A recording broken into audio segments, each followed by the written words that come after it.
As we discussed in class, there are many times that engagement marketing programs fail for organizations. And one of the reasons, or biggest reasons why they fail, is they don't start off with a plan, a 52-week plan, as to what they're going to talk about.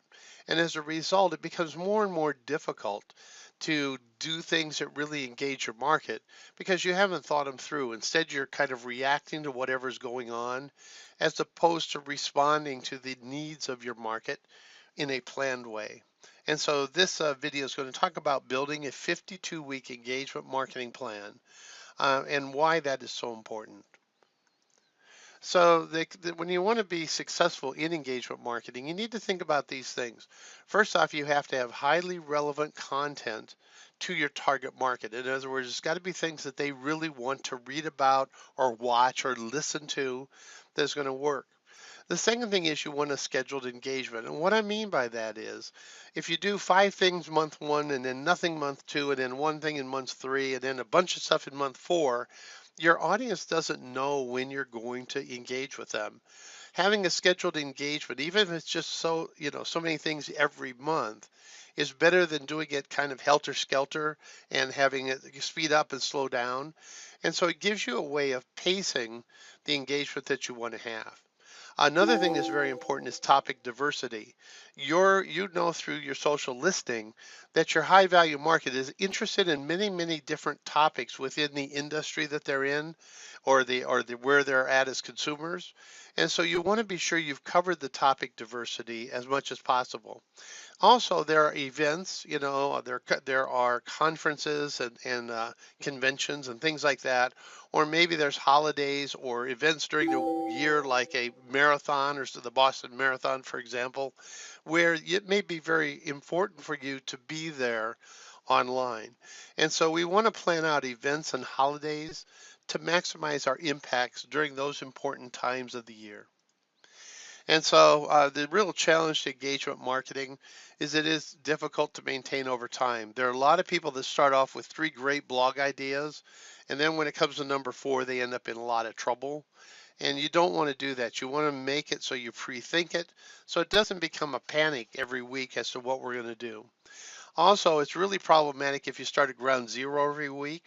And what I mean by that is if you're looking at your blog and it's a blank screen and you have no idea what to write, it becomes a major hassle. It's easier for you just to put that away and not deal with it. And as a result, you get into this kind of helter-skelter pacing of your content, which isn't good. It also needs to be a coordinated multimedia effort. In other words, if I'm going to write a blog, I've got to plan the time to put out my video, plan time to develop and put out my podcast, and do things like that. So it becomes very, very coordinated to your diverse target market. And it needs to target key influencers. What you want to do is if you're in a topic area where an influencer is really an expert, you might want to bring them in as a guest blogger or maybe do an interview with them that you can put out as a podcast or you can put out as a video so that you get them involved with your organization to their benefit as well as yours. And so what we want to do, some tips to planning great engagement marketing. The first thing is to plan your content by building a calendar. It looks like a lot of work, but it really isn't. And it makes a whole lot of sense because now you can take the calendar with the different topics you have and give it to your other staff members so they can contribute over time. Be sure to generate topic diversity. It's okay to repeat them maybe once a quarter, but you want to make sure you're going through the topics that you're seeing in the word clouds and elsewhere in social, because that's what they really find important. That's also a good reason why you want to monitor your professional network, see what sort of content and what topics they're discussing, and use that to modify your calendar. While we're going to create a 52-week calendar, we can modify it as new topics come up or as you see different things and you learn more about what your high value market seeks, you can adjust your calendar accordingly.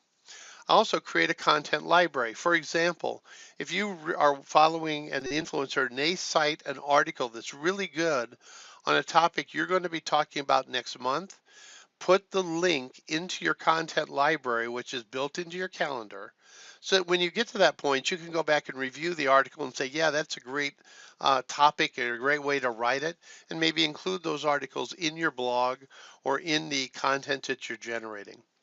Also use Alltop and other sources for relevant content. So one of the things you can do is look at Holy Cow in Alltop, but also you can identify and track different types of topics.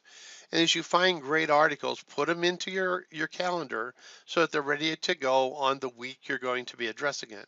And don't be afraid to be spontaneous. If something comes up, newsjacking works. And so if there's something that's really relevant happening today, don't be afraid to change your calendar immediately so that you can really take advantage of it. And so it gives you the ability to decide whether you want or don't want to do newsjacking. And so, and which can also oftentimes be very, very effective in hitting your target market. So this is your calendar. You'll find it in Canvas. And basically what we have at the top are the weekly themes. If you notice at the bottom, you have the entire year laid out.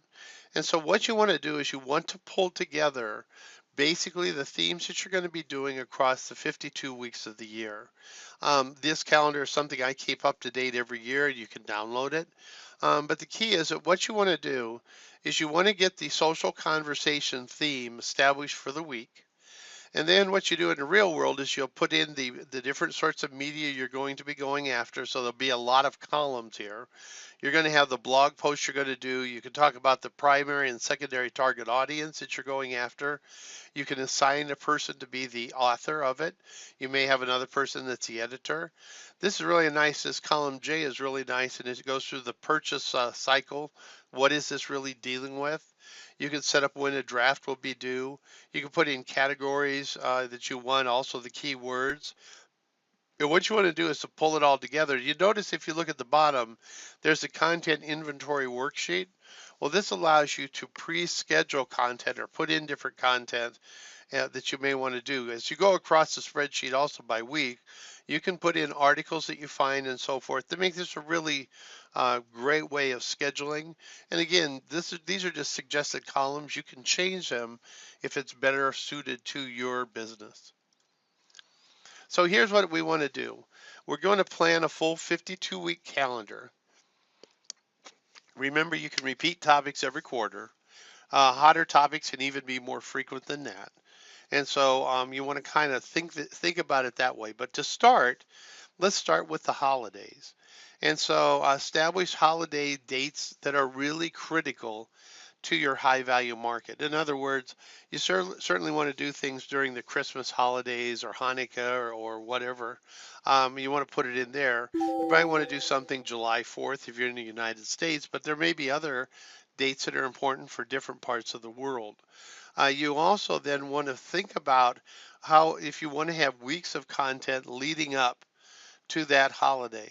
For some of them, you may just put something out that week saying happy, have great happy Memorial Day or something like that.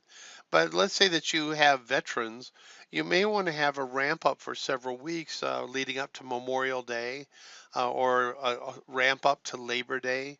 And so you want to really think about it. If you're offering consumer products, you may have a very detailed ramp up to things like Christmas and Kwanzaa and things like that. You want to be able to figure out your schedule. And so I start with the holidays. The next thing to add would be key events. If there are industry events, if you're in a B2B market, you certainly want to identify them. There also may be relevant events to your market. For example, if you're targeting runners, you may want to put in the Boston Marathon, or if you're local here, the Chicago Marathon, and have a lead up to that with different sorts of topics. You might, if you're going after an industry event, I want you to go out and look at the event and see if you can capture the hashtags the event use. That's gold for event jacking. Also, the speakers. I would add the speakers together. You might ask them to be a guest blogger for your company leading up to it. It'll give them additional impact in their target markets. Plus, it gives you content that you could use. And then add your events. If you have sales, annual sales, be sure to put those in because you want to promote those prior to the event. And so put that into your calendar and plan it out.